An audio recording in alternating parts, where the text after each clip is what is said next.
भंडारी हत्याकांड में नया फीडबैक सामने आया है और अब इस मामले में एसआईटी आज चार्जशीट दाखिल करने जा रही है। आपको बता दें कि इसको लेकर एसआईटी ने अपनी सभी तैयारियां पूरी कर ली हैं। ADG law and order VK Murugesan ने बताया है कि 500 पेज की चार्जशीट तैयार भी की गई है और इस मामले की जांच हो चुकी है। जो जांच बाकी है उसकी एसआईटी आगे भी जांच करती रहेगी। आपको बता दें कि ADG law and order P Renuka Devi की निगरानी में एसआईटी जांच कर रही है। उनका कहना है कि सभी साक्ष्यों को कलेक्ट कर लिया गया है। फिलहाल अभी इस पूरे मामले में कुछ साक्ष्य बाकी हैं जिनकी जांच की जा रही है। इस पूरे मामले में विपक्ष के साथ ही कई सामाजिक संगठनों ने पुलिस जांच और सरकार की कार्यप्रणाली पर भी सवाल उठा दिए।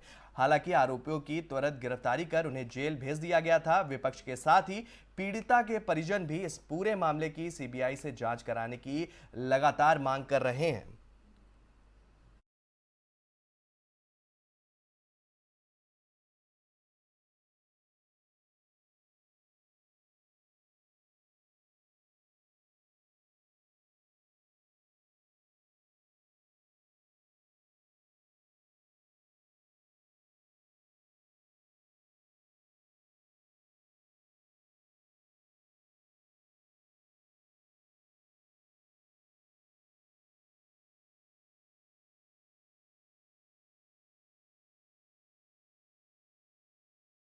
इसी खबर पर हमारे सहयोगी अजय पांडे फिर से हमारे साथ जुड़ गए हैं। अजय, क्या कुछ अपडेट है? अंकिता हत्याकांड को लेकर एसआईटी की जांच जो है वो चल रही है और गठन करने की बात भी कही जा रही है। क्या कुछ अपडेट है इस खबर पर?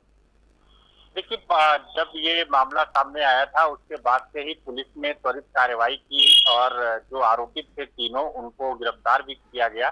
बाद में उनको न्यायालय में पेश किया गया था। उसके बाद से ही ये मामला आगे इसलिए तूल पकड़ने लगा क्योंकि जो कांग्रेस है और विपक्ष अन्य जो विपक्षी दल हैं वो सारे ये मांग कर रहे थे कि इस पूरे मामले की सीबीआई से जांच होनी चाहिए। अंकिता के परिजन भी लगातार इस बात को लेकर के मांग करते रहे। कई जगहों पर धरना प्रदर्शन भी लोगों ने किया कि सरकार की जो कार्यप्रणाली है वो उससे वो संतुष्ट नहीं है और वो चाहते हैं कि इसमें सीबीआई से जांच हो, क्योंकि जो लोग आरोपी हैं वो उसी पहुंच वाले लोग हैं और आरोपित के जो पिता हैं उनके भाई हैं वो बीजेपी में थे पहले, और चूंकि जब घटना हुई आज सारा मामला संज्ञान में आए तो बीजेपी ने उनको पार्टी से निष्कासित कर दिया। उसके बाद से ही लगातार ये बात उठने लगी थी कि इनकी जो जांच है वो सीबीआई अगर करती है तो सारा का सारा मामला सामने आ जाएगा, कहीं कोई किसी को छुपाया नहीं जाएगा, मामले को दबाया नहीं जाएगा। लेकिन सरकार ने एसआईटी जांच शुरू करवा दी और एसआईटी ने अब अपनी चार्जशीट तैयार कर ली है। 500 पेज का चार्जशीट तैयार किया गया है और आज कोर्ट में जो एसआईटी की टीम है वो उसको पेश करेगी चार्जशीट को, क्योंकि सबसे महत्वपूर्ण बात यह है कि तमाम मामले सामने आते हैं, इस तरह की जघन्य घटनाएं भी देखने को मिलती हैं और ऐसे में जो आरोपित होते हैं वो बच जाते हैं। साक्ष्यों के अभाव में तमाम जो सबूत नहीं मिल पाते हैं, इसकी वजह से वो बचते रहे हैं। लेकिन एसआईटी ने इस बार कहा है कि इस मामले में पूरी छानबीन की गई है, कहीं से भी कोई जो तथ्य मिला है उसको छुपाया नहीं गया है, उस पर पूरी जांच की गई है और 500 पेज का जो चार्जशीट है वो तैयार किया गया है। इसके साथ साथ जो बाकी के अन्य तथ्य हैं उन पर भी जांच चल रही है और उनको लेकर के भी आगामी दिनों में जो पुलिस की ओर से जो कार्रवाई होगी वो कार्रवाई की जाएगी। कुल मिलाकर के एसआईटी की टीम को लेकर के एडीजी लॉ एंड ऑर्डर संतुष्ट हैं और उनका ये कहना है कि एसआईटी ने अपने स्तर से अच्छा काम किया है और 500 पेज का जो चार्जशीट है वो तैयार किया गया। आरोपियों के खिलाफ पूरे सबूत मिले हैं और किसी को कहीं से कोई दबाया नहीं जा रहा है, किसी को कोई बचाया नहीं जा रहा है और जो तथ्य है उन्हीं तथ्यों को ही रखा गया है। ऐसे में जो आरोपित हैं उनको कड़ी से कड़ी सजा दिलाने के लिए एसआईटी ने अपनी पूरी तैयारी की है और आने वाले दिनों में जिस तरह से एडीजी लॉ एंड ऑर्डर ने कहा है उनका यही कहना है कि कहीं से किसी को बख्शा नहीं जाएगा और बाकी अन्य लोगों से भी उन्होंने अपील की है कि अगर कहीं से भी कोई सबूत मिलता है, उनके खिलाफ कोई ऐसी बातें हैं, ऐसे तथ्य है, तो वो भी आकर के वो पुलिस के सामने रख सकते हैं ताकि जो लोगों की मांग है, लोगों के मन देखिए में अजय भ्रम जी, बना हुआ है। अजय जी, ये केस जो था ये पूरी तरीके से अलग रहा क्योंकि आरोपियों की तुरंत गिरफ्तारी भी हो जाती है और इसके बाद वो जेल भी पहुंच जाते हैं, लेकिन इसके बावजूद भी पुलिस की कार्यप्रणाली पर सवाल उठ रहे हैं, जिसको लेकर एडीजी ने आज स्थिति को साफ किया है। क्या कुछ कहना चाहेंगे? क्या आरोप अभी भी बरकरार है या कुछ जो उनके परिजन है उनकी तरफ से कुछ संतोष भी जताया जा रहा है?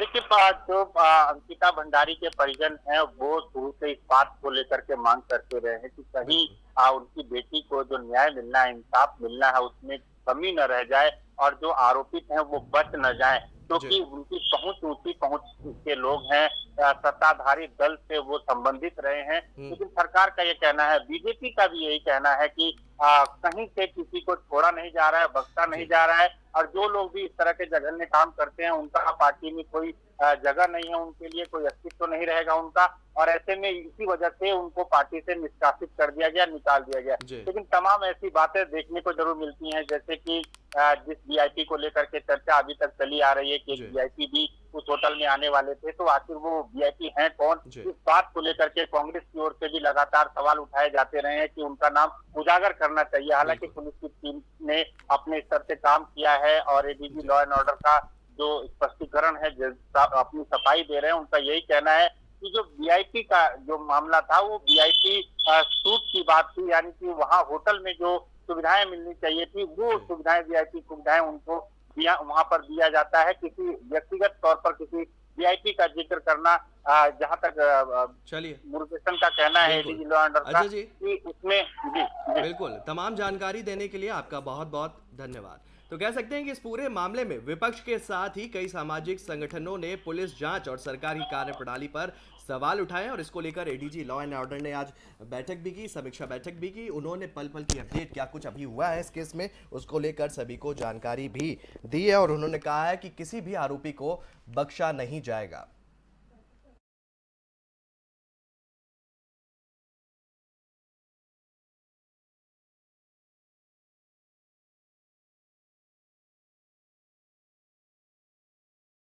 बढ़ते हैं अगली खबर की तरफ। देहरादून के अंबेडकर स्टेडियम में सुबह जॉगिंग करते हुए सीएम धामी नजर आए। सीएम ओएनजीसी अंबेडकर स्टेडियम पहुंचे और यहां स्टेडियम में प्रैक्टिस कर रहे राष्ट्रीय एवं अंतर्राष्ट्रीय स्तर के खिलाड़ियों के साथ उन्होंने जॉगिंग की। आपको बता दें कि उन्होंने खिलाड़ियों और खेल भावना से युवा पीढ़ी को जोड़ने के लिए अनेक बिंदुओं पर सार्थक पहल के साथ जागरूक करने की बात भी कही है। मुख्यमंत्री ने खिलाड़ियों एवं स्थानीय लोगों के साथ स्थानीय टी स्टॉल पर एक सामान्य नागरिक की भांति सरकार द्वारा चलाई जा रही विभिन्न योजनाओं का फीडबैक भी लिया।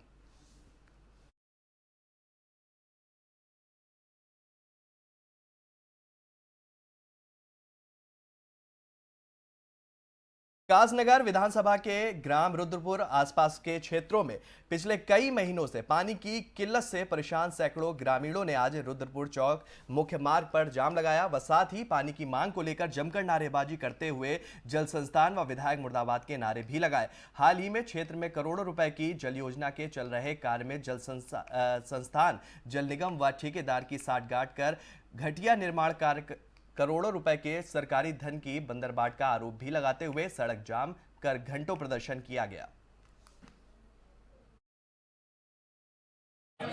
पानी का प्रॉब्लम है जी। पानी जो है कुछ जगह पे आ रहा है, कुछ जगह पे आ नहीं रहा है जी। जितने भी ग्रामीण हैं जो मध्य वर्ग के हैं, किसी के यहाँ पानी नहीं आ रहा है, ना कोई पूछने वाला है।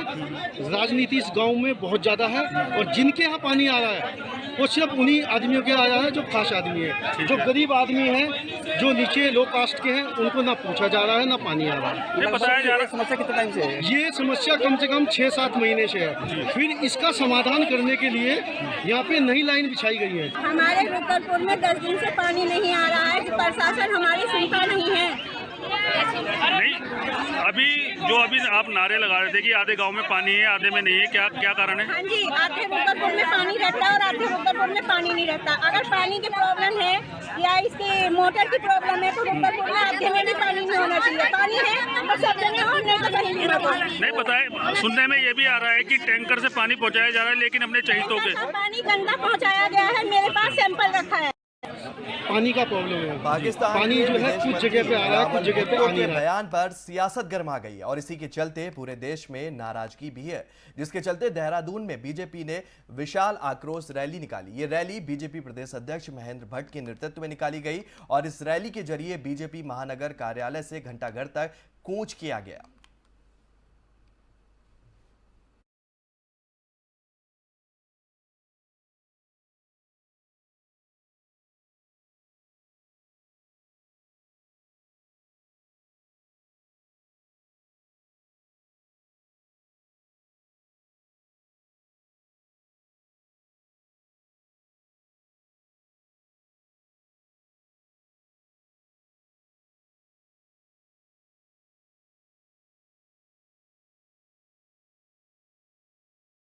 अगली खबर की तरफ श्रीनगर से पौड़ी की ओर आ रही एक स्कूटी डोप कोर्ट के पास अनियंत्रित होकर गहरी खाई में जा गिरी। सूचना मिलने पर क्षेत्राधिकारी सदर पौड़ी प्रेमलाल टमटा व प्रभारी निरीक्षक गोविंद कुमार पुलिस टीम के साथ राहत बचाव उपकरण के साथ फायर सर्विस सहित मौके के लिए रवाना हुए। सीओ सदर ने बताया कि मौके पर पहुंचे स्थानीय लोगों की सहायता से स्कूटी में सवार दोनों घायल युवकों को निकाला गया। बताया गया है कि दुर्घटना में घायल 19 वर्षीय युवक ऋषभ तथा 20 वर्षीय युवक चिराग को उपचार के लिए श्रीनगर अस्पताल भी भेज दिया गया, जहां दोनों का उपचार किया जा रहा है।